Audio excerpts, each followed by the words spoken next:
وای نبی علیه الصلاة والسلام مبارک یو ورځ په لاره باندې روان و. دی به روزانه تلو راتلو په دغه لاره باندې.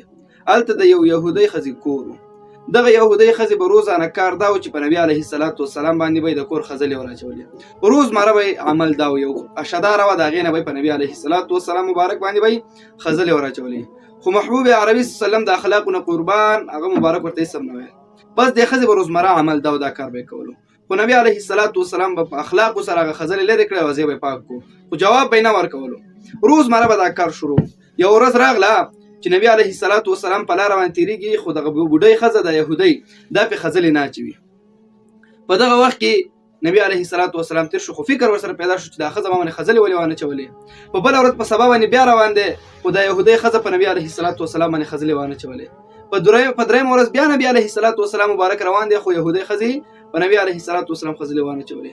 د نبی علیه الصلاة والسلام مبارک سره فکر پیدا شو. صحابه کرام راټول کړل، ورته ویل ای زما صحابه کرامو، دلته یوه ښځه اوسېدله، زه به چې کله په لاره تېرېدم په ما به یې خځلې اچولې، دا اوس په ما باندې خځلې نه اچوي، دا څه وجه ده؟ دا څه خبره ده؟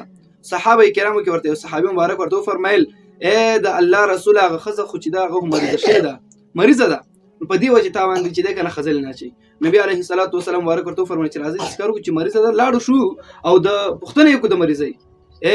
دومره د لوی اخلاقو خاوند و چې یهودۍ ده او کافره ده، او بیا روزه د نبی علیه الصلاة والسلام سره دومره ظلم کوي چې خځلې پرې اچوي. خو د هغې باوجود بیا هم نبی علیه الصلاة والسلام مبارک ورځي او د دغې یهودۍ ښځې د بیمار پرسي کوي او د هغې د مریضتیا پوښتنه کوي. صحابه کرام ځان سره واخیستل، روان شو.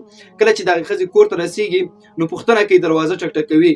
د هغې یهودۍ ښځې یوه پیغله لور په کور کې وه، هغه دروازې ته راغله. وایي څوک یې په دروازه کې؟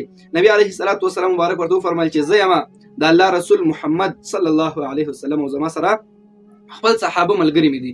نو په دغه وخت کې بیا دغه کومه پیغله لورې چې وه دا په منډه لاړه خپلې مور ته چې مورې تباه شو، تا چې په کوم سړي باندې روزانه خځلې اچولې هغه سړی راغلی دی، ښکارېږي داسې ښه ډېر ملګري م دی ورسره، موږ نه به اوس انتقام اخلي، ما تا ته به روزانه ویل چې مورې دا کار مه کوه، اوس څه وکړم؟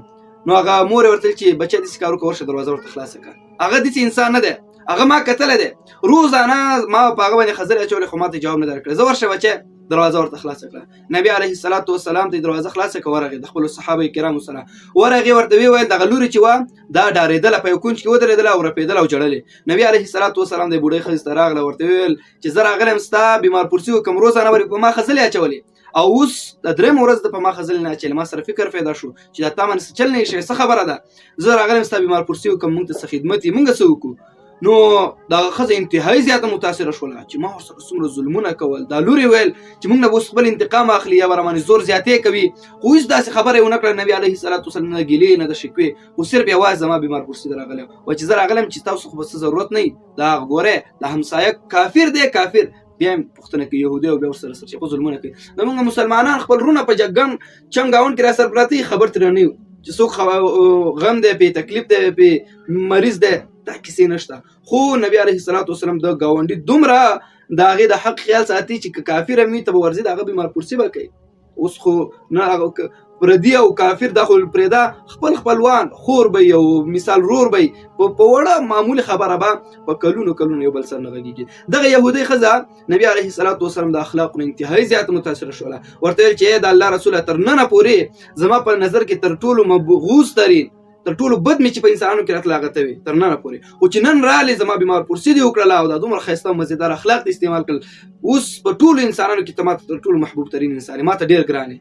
او کلمه راته وایي زه مسلمانېږم. نبي علیه الصلاة والسلام ورته کلمه وویله، دا او لورې دواړه مسلمانان شول، په ایمان باندې مشرف شول. عزتمندو دا زموږ د محبوب عربي صلی الله علیه وسلم د لوی اخلاقو کمالو.